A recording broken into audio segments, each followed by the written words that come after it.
Olá a todos, o meu nome é David Erlich e sejam muito bem-vindos à Tua Filosofia. Ok malta, bem-vindos a mais um vídeo da nossa série Versos e Critiquinhas e hoje vamos estar na filosofia da ciência. Comecemos por circunscrever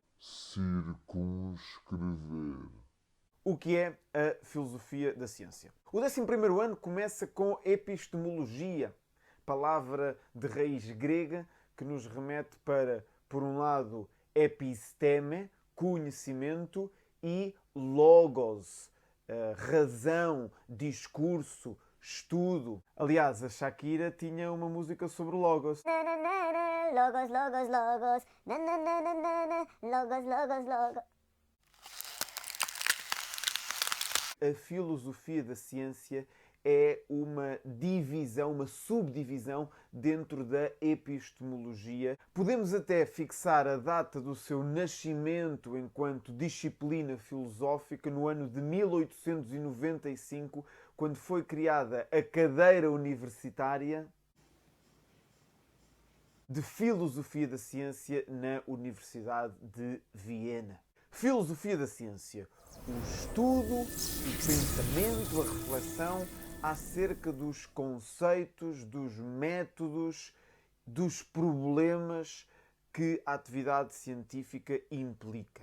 E aqui o nosso programa leva-nos a estudar, por um lado, Karl Popper e o seu falsificacionismo, e por outro lado, Thomas Kuhn e a sua teoria dos paradigmas. O que vamos fazer aqui é comparar os dois. Se quiseres compreender profundamente cada um deles, vê os links que estão aqui em baixo. Não aqui em baixo, aqui é só uma mesa, mas aqui em baixo na descrição. O que é interessante neste debate entre Kuhn e Popper é que eles literalmente debateram. Em 1965, num encontro internacional de filosofia, ou encontro académico acerca de filosofia da ciência, Popper e Kuhn tiveram a oportunidade de debater presencialmente.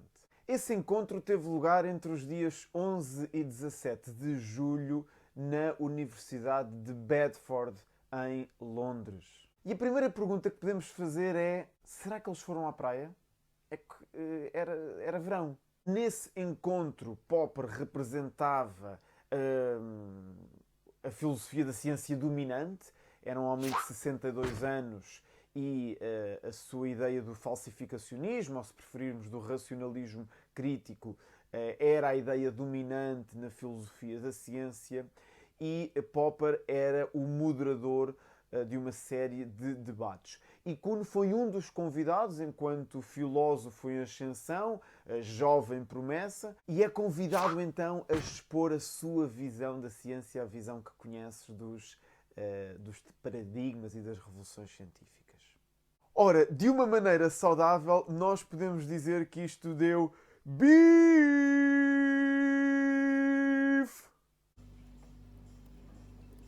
Assim que Kuhn expõe as suas ideias, que são bastante diferentes da de Popper, uma série de membros do público que eram apoiantes e adeptos e seguidores, no sentido racional do termo, que trabalhavam com Popper na sua filosofia da ciência e nos seus grupos de investigação filosófica, opõem-se à visão de Kuhn, põem o braço no ar, intervêm, duvidam, e forma-se ali uma bela salganhada de ideias filosóficas.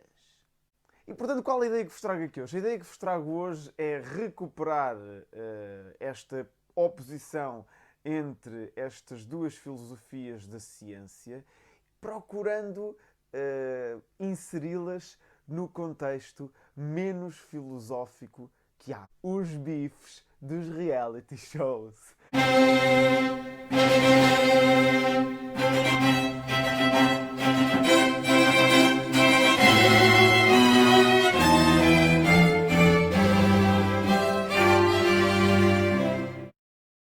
Defender a teoria de Kuhn é cair no irracionalismo e no relativismo. É só isto.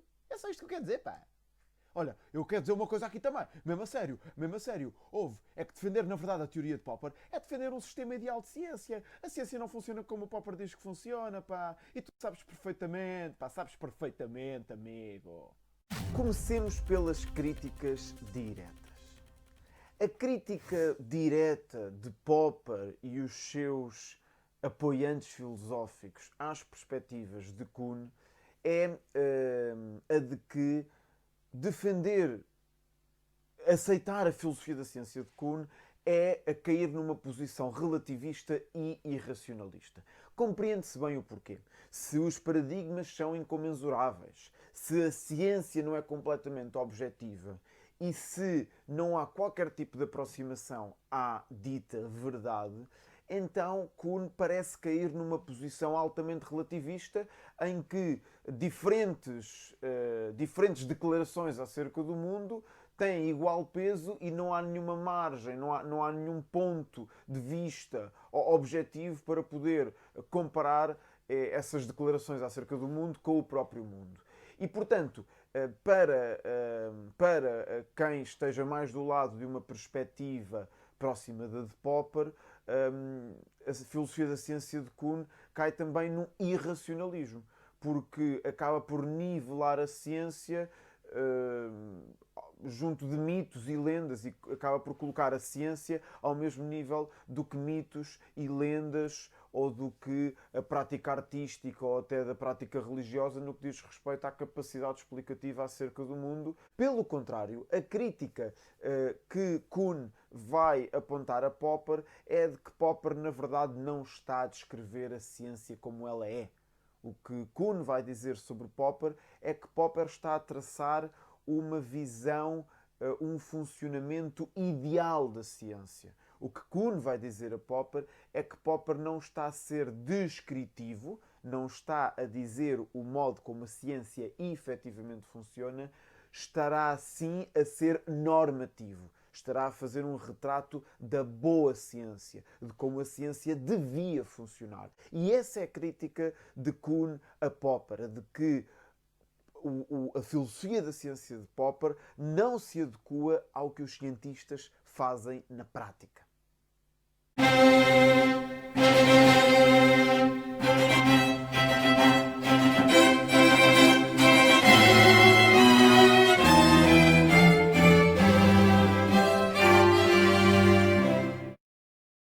Eu acho que basta uma falsificação para refutar uma teoria. Basta uma falsificação para refutar uma teoria, porque eu sou adepta de Popper e defensora do método das conjecturas e refutações. Pois é. As anomalias têm de se acumular. Não tem nada, pá. Basta uma falsificação. Estás doido ou quê? As anomalias têm de se acumular, desculpa lá. Não tem nada, pá. Basta uma falsificação, mulher. Estamos aqui no domínio do problema da evolução da ciência. Ora, um primeiro ponto focal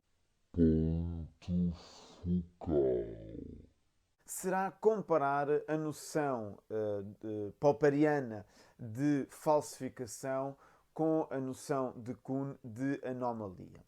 Para Popper, basta uma falsificação de uma hipótese deduzida da teoria para que a teoria saia refutada.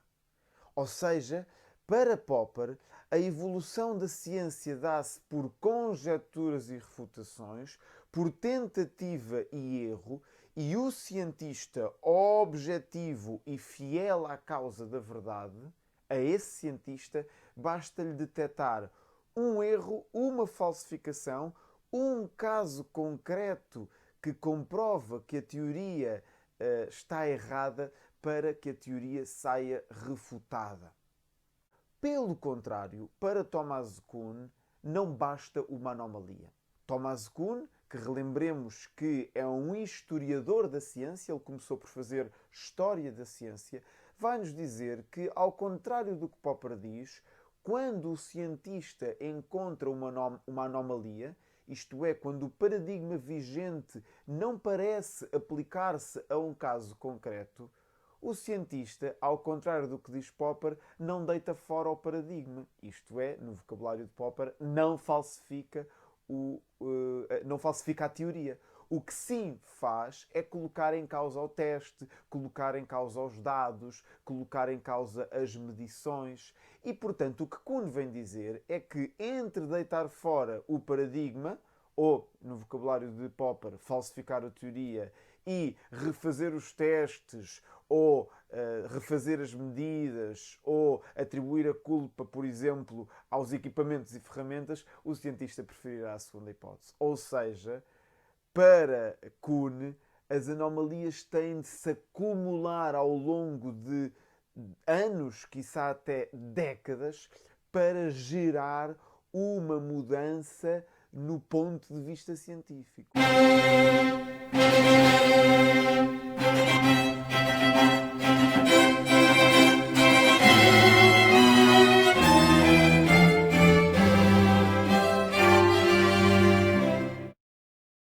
Olá, eu sou adepto Popper, estás a ver? E acredito no progresso da ciência. O progresso da ciência existe e é linear. Nós nunca temos a verdade toda, mas vamos aproximando progressivamente da verdade. Há um progresso linear na direção da verdade. E não admito que digas o contrário, pá. Eu já estou fora de mim, pá, a atacar o meu Popper, pá. Ai, isso é uma mentira, desculpa lá. Eu sou fã de Kuhn. O progresso só se dá dentro da ciência normal. O progresso na realidade é cíclico, porque quando há uma revolução vai tudo para o galheiro. Um segundo ponto focal neste problema da evolução da ciência é a imagem que temos da evolução da ciência. Popper crê num progresso da ciência que é linear. Ele é irregular, pode ter vários ritmos, mas é linear. A ciência aproxima-se cada vez mais da verdade. A verdade derradeira, a verdade última, a verdade definitiva nunca chegará. Nós nunca saberemos se estamos na verdade completa, na posse da verdade completa. Mas de uma coisa podemos estar certos, diz Popper, estamos cada vez mais próximos da verdade.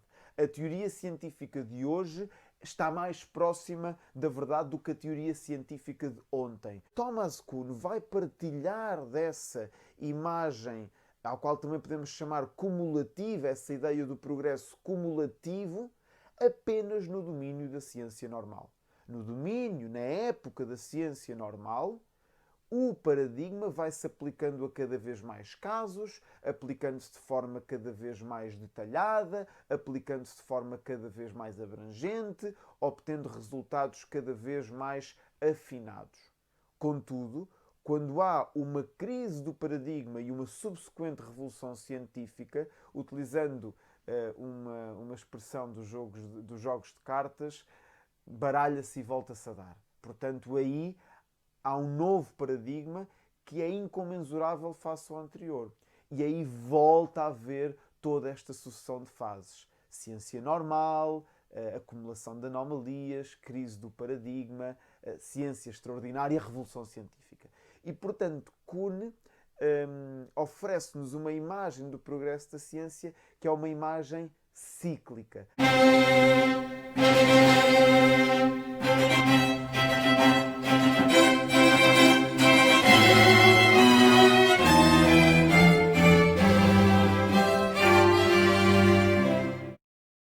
Zé, eu vou falar contigo com calma. Ouve lá, eu estive a ler Popper e a cena é uma, pá. A ciência é objetiva. O método das conjecturas e refutações aproxima-se progressivamente da verdade, meu. A ciência é objetiva, é o que Popper diz, pá.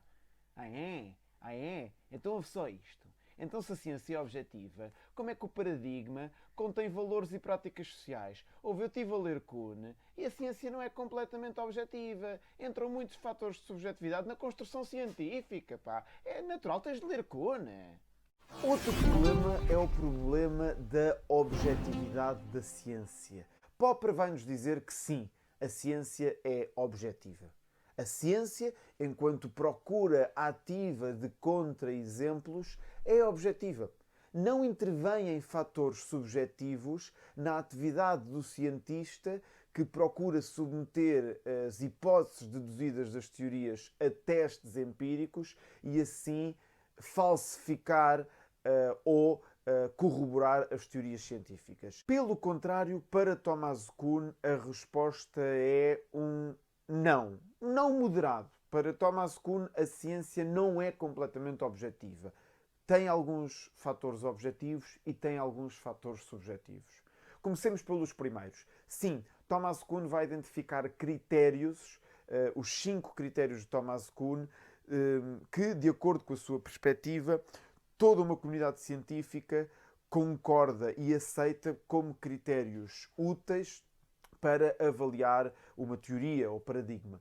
O problema é que o peso relativo, a importância dada a cada um desses critérios, bem como aplicar cada um dos critérios a situações concretas, são áreas de alguma ambiguidade. Para além disso, o paradigma, que recordo é a matriz disciplinar de uma comunidade científica, contém aspectos subjetivos e sociais. Os valores culturais em que a comunidade científica está inserida. Variáveis sociológicas como financiamentos e todas as questões das relações institucionais entre cientistas e os seus organismos, entre os organismos dos cientistas e o poder político, entre organismos de cientistas que sejam rivais no mesmo tipo de investigação.